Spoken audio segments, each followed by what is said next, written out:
চারিদিকে পানি আর পানি, দেখে বুকটা হাহাকার করে উঠল। এই পানিতে ডুবে মরছে আমাদের স্বজনেরা। এই পানিতেই ভেসে গেছে ঘরবাড়ি, গরু ছাগল, হাঁস মুরগি, মানুষ। তাই মনটা খুব উদাস হয়ে গেল। এই এলাকাটি হচ্ছে ভাতুরিয়া অঞ্চলের নিম্নাঞ্চল।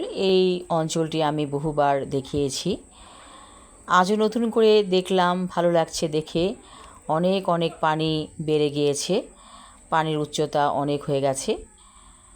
মানুষজন তারপরেও নৌকা চড়ছে, ট্রলারে করে এপার থেকে ওপারে যাচ্ছে। এই যে পানির ওপারে হচ্ছে পূর্বাচল আধুনিক টাউন। এই যে এখানে ছোট ছোট লঞ্চ, এগুলো রাতের বেলা মানুষজন নিয়ে ভেসে বেড়ায়। এইসব ছোট ছোট লঞ্চে মানুষ পিকনিকও করে থাকে, রান্নাবাড়া করে ডেকচি নিয়ে তারা এই পানিতে ভাসে। ভালোই এনজয় করে ছেলেপেলেরা, দেখতে ভালোই লাগে। তবে মানুষজন ডুবে গেছে পানিতে শুনলে মনটা খুব খারাপ হয়ে যায়। আর এই যে এখানে একটা রেস্টুরেন্ট ছিল, সেটা কিন্তু হঠাৎ করে ঝড়ে ভেঙে গিয়েছে।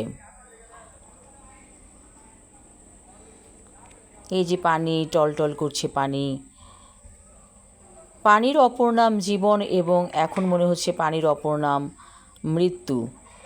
যে পানি বেড়ে গেলে বন্যায় ভাসিয়ে নিয়ে যায় সব কিছু, সে পানি তো এখন আতঙ্ক হয়ে দাঁড়িয়েছে। আপনি ঘুমিয়ে আছেন, হঠাৎ করে পানি আপনাকে ভাসিয়ে নিয়ে গেল। কি মর্মান্তিক সে কাহিনী। আমরা আল্লাহর কাছে ক্ষমা চাই, সবাই মিলে ক্ষমা চাই। আমাদের গোনাখাতাগুলো আল্লাহ মাফ করে দিন, মানুষকে নতুন জীবন দান করুন। আল্লাহ ইচ্ছে করলে এই পানি নাও দিতে পারতেন, তিনি দিয়েছেন। সবই আল্লাহর ইচ্ছা। এটা হচ্ছে ভাতুরিয়া অঞ্চল, উত্তরখানে অবস্থিত। কাঁচকুড়া বাজার থেকে অটো করে ভাতুরিয়া যাওয়া যায়। এই নদীর ঘাটে অনেক মানুষ বেড়াতে আসে, দূর দূরান্ত থেকে মানুষ আসে। এবং এই যে ছোট ছোট লঞ্চগুলো, এগুলো পিকনিক পার্টি নিয়ে ঘুরে বেড়ায়। প্রতি বর্ষার মৌসুমে মানুষ এভাবে ছোট ছোট লঞ্চে করে ঘুরে বেড়ায়। সবাই ভালো থাকুন, সুস্থ থাকুন, এই শুভকামনা করছি। ধন্যবাদ।